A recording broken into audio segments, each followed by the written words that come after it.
مثل نورہ، مثال اس کے نور کی. اس کے نور کو اگر سمجھنا ہو تو نور کی بہترین چیز کو اپنے سامنے لاؤ کہ بیسٹ ٹائپ آف نور یا روشنی یا لائٹ کیا ہو سکتی ہے. تو اس دور میں سب سے بہترین، پیور اور سب سے عمدہ روشنی کو ایک مثال سے سمجھائے. ہم اللہ کے لیے کوئی مثال بیان نہیں کر سکتے، نہ ہمیں حق ہے، لیکن اللہ سبحانہ وتعالی اپنی کسی بھی بات کو سمجھانے کے لیے جو چاہے مثال دے. تو اس نے ایک مثال سے اس بات کو سمجھایا ہے کہ اگر نور کو سمجھنا چاہو تو امیجن کرو یا دیکھو یا تجربہ کرو، مشاہدہ کرو. کس چیز کا مشاہدہ کرو؟ ایک چراغ کا. وہ چراغ کہاں ہے؟ ایک تاک میں ہے، محفوظ جگہ پر. تاک کیا ہوتا ہے؟ نیش. جیسے کھڑکی ہوتی ہے نا، تو جو اندر کو گہرائی کی طرف ہوتی، تو اسی طرح تاکچہ اب اس سمجھے کہ جیسے کھڑکی کی طرز کا تاک یا تاکچہ بنا ہوتا تھا پہلے پرانے گھروں میں جہاں دیے جلائے جاتے تھے. یعنی دیے یا لالٹین کو ٹیبل پہ نہیں عام طور پہ رکھتے تھے، اونچی محفوظ جگہ پر دیوار کے اندر ہی گہرائی میں بنے ہوئے ایک خاص مقام پر رکھا جاتا تھا. تو چراغ کہاں ہے؟ ایک تاک میں ہے. تاک کے اندر چراغ ہے اور چراغ کے اوپر کیا ہے؟ شیشہ ہے، جیسے لالٹین وغیرہ کا ہوتا ہے یا لیمپ کے اوپر ایک شیشہ رکھا ہوا ہوتا ہے نا. تو اس سے فائدہ کیا ہوتا ہے؟ ہوا نہیں جاتی، محفوظ ہوتا ہے، پروٹیکٹڈ ہوتا ہے، اور وہ شیشہ ریفلیکٹر بھی ہوتا ہے، اس کے اندر سے زیادہ بہتر روشنی آتی. اور پھر اگر چراغ کو عمدہ قسم کا تیل ملے تو اس کی روشنی اور بھی عمدہ ہوتی ہے. اگر میلا تیل ہو تو کیا ہوتا ہے؟ روشنی بھی اسی قسم کی ہوتی ہے. اور اگر تیل عمدہ ہو، سورس عمدہ ہو، تو روشنی بھی تیز. اس زمانے میں روشنی کا جو سب سے بہترین سورس تھا یا بہترین کوئی اگزامپل ہو سکتی تھی، وہ ایسا چراغ تھا. کیونکہ ہوتا یہ ہے کہ انسان معقول کو محسوس سے بہتر طور پر سمجھتا ہے، اس لیے مثال دی گئی. معقول کیا ہوتا ہے؟ وہ چیزیں جو عقل میں آئیں، عقل سے جن کو سمجھا جائے. اور محسوس وہ ہوتا ہے جن کو آپ حسی یعنی اپنی آنکھ سے دیکھ سکیں. اب آپ مثلاً اسی روشنی کے بلب کو دیکھ سکتے ہیں، کسی بھی چراغ کو دیکھ سکتے ہیں. آج کل تو بہت سے قمقمے اور ہر طرح کی لائٹس اور اسپاٹ لائٹس اور عمدہ قسم کی روشنیاں طرح طرح کے طریقوں پر پائی جاتی ہیں. لیکن جس زمانے میں قرآن مجید نازل ہوا تھا، یا آج سے 100 سال پہلے جو بجلی کے دور سے پہلے، عمدہ ترین روشنی اسی طرح کے چراغوں سے حاصل ہوتی تھی. تو وہ روشنی جو انسان کو اللہ کی طرف سے حاصل ہوتی ہے، وہ روشنی انتہائی پیور، خالص، نورانی، جو اپنے آس پاس کو، اپنے ماحول کو روشن کر دیتی ہے، اور جس کا سورس بہترین ہے. تو جو شخص اللہ سے بہترین تعلق رکھتا ہے، اس کا سینہ بھی اسی طرح روشن ہوتا ہے. اس کے اندر اسی طرح ایمان کا نور ہوتا ہے جو بالکل پیور ہوتا ہے. اور اس بصیرت کے ساتھ، اس روشنی کے ساتھ، اس نور کے ساتھ پھر وہ ہر چیز کو دیکھتا ہے، اور چیزوں کی حقیقت اس کو بہت جلد سمجھ میں آ جاتی ہے. اللہ کے احکامات بھی سمجھ میں آتے ہیں، اس کی مرضی بھی سمجھ میں آتی ہے. وہ پھر اس کی رضا کے مطابق فیصلے بھی جلدی کر لیتا ہے. وہ کسی کشمکش، کسی کنفیوژن میں نہیں رہتا. حق اور باطل کا ایک فرقان اس کو مل جاتا ہے. آپ دیکھیے کہ اگر روشنی مدھم ہو اور آپ نے کسی چیز کو دیکھنا ہو تو کیا ہوتا ہے؟ بعض اوقات ایسا ہوتا ہے. آج جیسے صبح میں بادل آ گئے تو میں پڑھ رہی تھی، تو مجھے لگا کہ میں پڑھ نہیں پا رہی، نظر نہیں آ رہا، تو میں نے ایک لائٹ جلائی. دیکھا کہ نہیں بات بن رہی کیونکہ بہت باریک لکھا ہوا تھا جہاں سے میں پڑھ رہی تھی. دوسری لائٹ جلائی تو ذرا حالات بہتر ہوئے. تو میں یہ دیکھ رہی تھی کہ بعض اوقات تھوڑی روشنی ہوتی ہے، بعض اوقات زیادہ روشنی ہوتی ہے، بعض اوقات مطلوب روشنی ہوتی. تو جب تک مطلوب روشنی نہ ہو، آپ چیزوں کو اپنے ہی ہاتھ کی تحریر کو بھی نہیں سمجھ سکتے. تو بہت سی چیزیں آپ نے بہت دفعہ دیکھی بھی ہوتی ہیں، لیکن پھر آپ دھندلا جاتے ہیں، پھر آپ کو دوبارہ صحیح طور پر اس کو دیکھنے کی ضرورت ہوتی. آپ لوگوں میں سے کئی لوگوں نے پہلے بھی سورۃ نور پڑھ رکھی ہوگی, لیکن ہر دفعہ پڑھنے کے بعد یوں لگتا ہے کہ جیسے اچھا اب روشنی ملی ہے اور اب سمجھ آنے لگا ہے کہ کیا کرنا اور کیا نہیں کرنا, کہاں غلط ہے اور کہاں صحیح ہے. تو بات یہ ہے کہ جس شخص کا اللہ سے تعلق ہوتا ہے, جس کے اندر ایمان راسخ ہوتا ہے, اس کو اللہ تعالیٰ اسی درجے کی روشنی دیتا ہے اور بہترین روشنی دیتا ہے جس کے ذریعے وہ زندگی کا یہ سفر صحیح طور پر اختیار کرتا ہے, حتیٰ کہ اللہ کو جا ملتا ہے. اب ذرا اس مثال کو سمجھیے کہ کس طرح اس نور کو سمجھایا گیا ہے. کمشکاتن, ایک تاک کی طرح, تاکچے کی طرح, فیہا مصباح, جس میں چراغ رکھا ہوا ہو. المصباح فی زجاجہ, وہ چراغ ایسا ہے جو شیشے میں ہے, فانوس میں ہے, جو ریفلیکٹر کا کام دے رہا ہے. الزجاجہ تو وہ شیشہ بھی معمولی قسم کا شیشہ نہیں. آپ نے دیکھا ہوگا گھٹیا شیشے میں سے چیزیں کیسے نظر آتی, اور جو کرسٹل کلیئر شیشہ ہوتا ہے, بہترین قیمتی شیشہ ہوتا ہے, اس میں سے روشنی اور طرح نظر آتی. اب دیکھیے کہ عام بلب کی روشنی اور طرح ہوتی ہے, لیکن جو شینڈلیئر آپ لٹکاتے ہیں اور جو قیمتی قسم کے آپ شیشے اس پہ لگاتے ہیں, تو اس سے کس طرح کا ریفلیکشن آتا ہے, اس سے روشنی بالکل مختلف طرح نظر آتی. وہی چیز لیکن ریفلیکٹر اچھا ہونے کی وجہ سے اس کی قدر و قیمت بڑھ جاتی, یا اس کی پیورٹی کہہ لیں, کلیئرٹی کہہ لیں, خوبصورتی, انٹینسٹی, برائٹنس وہ بڑھ جاتی ہے. اور کیسے کأنہا کوکب دری, جیسے روشن ستارہ ہو. کبھی روشن ستارہ دیکھا آسمان پہ؟ اس کے اور آپ کے بیچ میں کیا ہوتا ہے؟ کوئی بھی دھندلاہٹ نہیں ہوتی. لیکن جو کم روشن ستارے ہوتے ہیں, جب آپ ان کو دیکھتے ہیں تو وہ کبھی تو جگمگاتے ہیں اور کبھی ماند پڑ جاتے, کبھی غائب ہو جاتے ہیں. اسی طرح نارتھ سٹار جو ہے وہ اپنی جگہ پر رہتا ہے.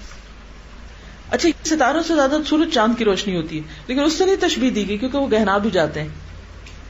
لیکن جو روشن ستارہ ہے وہ گہناتا نہیں ہے, وہ دھندلاتا بھی نہیں ہے, وہ برائٹ سٹار ہوتا ہے, اور اگر بادل نہ ہو تو واضح طور پر نظر آتا ہے. تو کہا کہ اس کے آس پاس جو شیشہ ہے, اس شیشے کو آپ مثال دے سکتے ہیں ایسے سٹار سے جو انتہائی چمکتا ہوا ہے, جس کی وجہ سے اس چراغ کی روشنی اور بہترین طریقے پر ریفلیکٹ ہو رہی. اب سارا زور کس پر ہے؟ چراغ پر ہے نا, جو روشنی کا منبع ہے. یا تو تاک ہے جو اس کی حفاظت کر رہا, نیش سے حفاظت ہو رہی, یا پھر یہ کہ شیشے سے اس کی اور شدت محسوس ہو رہی, اور پھر اس کو مزید ایک اور مثال سے واضح کیا گیا. اور یہ جو دریون کا لفظ ہے نا, اس کے بھی دو روٹس ہیں. بعض قراءات میں اس کو دریون پڑھا گیا ہے, اور اس کا روٹ پھر دال را حمزہ بتایا گیا. درعن ہوتا ہے ہٹانا, یعنی ایسا ستارہ جو اندھیرے ہٹا دے, یا پھر دال را جو موتی کے معنوں میں ہوتا ہے, موتی بھی چمکدار ہوتا ہے. تو کوکب دری, موتی جیسا ستارہ, موتی بھی چمکتے ہیں نا, اور پھر ستارہ بھی چمکتا ہے. تو یہ کس کی مثال ہے؟ زجاجہ کی. یعنی زجاجہ یا شیشہ کیسا ہے؟ ستارے کی طرح روشن. تب روشنی کا عالم دیکھیے پھر کیا ہوگا. پھر سورس آپ دیکھیے, یوقد من شجرۃ مبارکۃ زیتونۃ. پہلے زمانے میں الیکٹریسٹی نہیں ہوتی تھی, تیل سے دیے جلائے جاتے تھے, سرسوں کے تیل سے, زیتون کے تیل سے. لیکن زیتون کے تیل کی بھی قسمیں ہوتی ہیں, معلوم ہے آپ کو؟ کوئی بتائے گا؟ Virgin oil, extra virgin. تو زیتون کے تیل کی بھی بے شمار قسمیں ہیں. تو یہاں سب سے بہترین قسم کی بات ہو رہی ہے کہ وہ ایسے درخت سے لیا گیا ہے جو مبارک ہے, من شجرۃ مبارکۃ. اور وہ مبارک درخت کون سا ہے؟ زیتونۃ, زیتون کا ہے. اور زیتون کے درخت کے پتے اور لکڑی اور جڑیں, ہر ایک چیز بہت فائدے کی ہے. لیکن سب سے زیادہ فائدے کی چیز اس میں کیا ہے؟ تیل ہے. اور پھر یہ درخت ایسی جگہ ہوگا ہے لا شرقیۃ ولا غربیہ, جس پر صرف ون سائیڈڈ روشنی نہیں پڑتی. بعض درختوں پر اس وقت روشنی پڑتی ہے جب سورج نکلتا ہے, اور بعض پر اس وقت پڑتی ہے جب سورج غروب ہو رہا ہوتا ہے. تو آپ نے دیکھا ہوگا کہ بعض درخت جس پر ایک خاص طرف سے روشنی پڑتی ہے، وہ طرف تو اس کی بہت روشن ہوتی ہے اور اس کا پھل بھی عمدہ ہوتا ہے، لیکن دوسری طرف سے جہاں روشنی نہیں ہوتی وہ ایک ہی درخت کا دوسرا حصہ بالکل مریل سا ہوتا ہے. اگر آپ کبھی کسی باغ وغیرہ میں جائیں تو آپ غور کر سکتے ہیں کہ کون سا پودا کس طرح اگا ہوا ہے اور کیوں.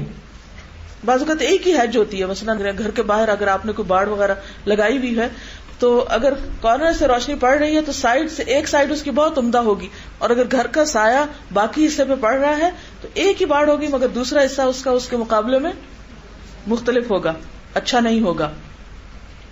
تو یہاں فرمایا کہ یہ زیتون کا تیل اس درخت سے لیا گیا ہے جو درخت بہترین درخت ہے، جس کو ہر طرف سے روشنی لگتی ہے. وہ صرف مشرق یا مغرب کی روشنی نہیں لیتا، وہ پوری روشنی لیتا ہے، وہ پورے کا پورا روشنی میں ہوتا ہے، اس لیے اس کا پھل نہایت عمدہ ہے. اس پھل سے جو تیل نکالا گیا ہے وہ تیل نہایت عمدہ ہے. وہ تیل جو ہے وہ دیا جاتا ہے اس چراغ کو. کیسا ہے وہ تیل؟ یکاد زیتھا یضیء، قریب ہے اس کا تیل کہ چمکا دے، یعنی بہت چمکتا تیل ہے. تیل بھی آپ دیکھیں کہ بعض تیل ہوتے ہیں نا اگر لگائیں تو وہ دھندلے سے ہوتے ہیں، اور بعض اگر آپ جسم پر لگائیں تو کیا ہوتا ہے، آپ کی سکن بھی چمک اٹھتی، شائننگ آئل ہے. وَلَوْ لَمْ تَمْسَسْهُ نَارٌ، اگرچہ اس کو آگ نہ چھوئے تو وہ خود بھی روشن ہے. یعنی ایسا تیل ہے جو روشن ہے، چاہے ابھی اس کو آپ نے آگ نہیں لگائی، یعنی ابھی وہ چراغ میں جا کر اس کی بتی کو آپ نے ابھی نہیں بھی روشن کیا، تو جس چیز کے اندر آپ نے وہ تیل رکھا ہوا ہے، جس بوٹل کے اندر، یا عام طور پر چراغ کے نیچے کا جو حصہ ہوتا ہے وہ شیشے کا ہوتا ہے یا ویزیبل ہوتا ہے تاکہ پتہ چلے کہ کتنا تیل رہ گیا، اگر تھوڑا ہو رہا ہے تو جلدی سے چینج کر دیں. کہا کہ ابھی اوپر کا چراغ تو جلا نہیں، لیکن جو نیچے کا تیل رکھا اس میں سے بھی روشنی پھوٹ رہی ہے. نور علی نور، نور پر نور، لائٹ اپان لائٹ، روشنی ہی روشنی، ہر چیز روشن. تو یہ روشنی جو نور علی نور ہے یہ اللہ کے نور کی مثال ہے، جہاں کوئی اندھیرا نہیں، جہاں صرف روشنی ہی روشنی ہے. یعنی تیل بھی روشن ہے، اس کے اوپر چراغ بھی روشن ہے، اس کے اوپر گلاس بھی روشن ہے، اس نے پھر ماحول کو بھی روشن کر دیا ہے. اس مثال سے جس روشنی کا آپ تصور کر سکتے ہیں، جس میں کسی قسم کی کوئی بھام نہیں، ایسا اس کا شعلہ کہ جس میں کوئی دھواں نہیں. آپ کو معلوم ہوگا کہ زیتون کے تیل کو جب جلایا جاتا ہے تو بہت کم دھواں ہوتا ہے، اس میں بہت خالص قسم کا شعلہ ہوتا ہے جس کی روشنی پر بہت عمدہ ہوتی. یعنی اوپر سے بھی جل رہا ہے تو چمک رہا ہے، اور اس کی روشنی جب وہ نیچے اس کے اوپر پڑ رہی ہے تو وہ بھی، اور شیشے سے گزر رہی تو شیشہ بھی روشن ہے، اور ماحول بھی، یعنی ہر چیز روشن ہو گئی. ہر دور اور ہر علاقے کا انسان اس مثال کو سمجھ سکتا ہے. اگر الیکٹریسٹی کی مثال ہوتی تو آج بھی شاید کچھ علاقوں کے لوگ اس بات کو سمجھ نہ سکتے. میرا دل چاہتا ہے کہ یہ ساری چیزیں لے کے کسی وقت لائٹ کر کے دکھائی جائے، یعنی ایسا تیل لایا جائے، ایسا چراغ لایا جائے، ایسا تاک بنوایا جائے اور اس میں رکھ کے جلا کے اندھیرے کمرے کو روشن کیا جائے، پھر آپ کو پتا چلے گا کس روشنی کی بات ہو رہی. ترکی میں میرے جانے کا اتفاق ہوا تھا تو پہلے وہاں پر مسجدوں میں، جیسے فیصل مسجد ہے یہ ٹرکس نے بنائی ہوئی تو بہت اس سے ملتے جلتے ان کے آرکیٹیکچر ہے، تو اس میں سینٹر میں ایک بہت بڑے رنگ کی شکل میں انہوں نے چراغ لٹکائے ہوئے ہوتے تھے، ان کے اندر زیتون کا تیل ہوتا تھا، اور اس تیل سے اتنے بڑے بڑے ہال سے اور اتنے اونچے اونچے کہ اسی طرح جل چمک اٹھتی تھی سب چیزیں جیسے آج ہم بجلیوں سے ساری چیزیں روشن کرتے ہیں. اور یہ 500-600 سال پہلے کی مسجدیں ہیں بنی ہوئی کہ جن کے اندر روشنیوں کا اتنا بہترین انتظام تھا اور آرکیٹیکچر اس طرح کا. آج کے دور میں تو لاؤڈ سپیکر ہوتے ہیں تب جا کے پیچھے آواز پہنچتی ہے، لیکن انہوں نے اس کا ایفیکٹ اس طرح دیا ہوا تھا تعمیر کے اندر کہ امام اپنی جگہ پر کھڑے ہو کر بات کرتا ہے تو کئی سو لوگ بیک وقت اس کو سن سکتے ہیں، یعنی اس کی ایکو کی وجہ سے اور اس کے انتظام کی وجہ سے. اور پھر انہوں نے چھت کے اوپر یا جو مینار ہے اس کے اندر ایک ایسی کھڑکی یا جگہ رکھی ہوئی تھی کہ جہاں یہ سارا دھواں جو بہت عرصے میں جا کر ہوا کے ساتھ ایک مخصوص جگہ سے نکلتا تھا تو وہاں وہ جمع کر لیتے تھے، اس کو اتار کر اسی زیتون کے تیل میں ملا کر پھر اس سیاہی سے قرآن لکھتے تھے. اسی لیے کہا جاتا ہے کہ قرآن مکہ میں اترا، مصر میں پڑھا گیا اور ترکی میں لکھا گیا.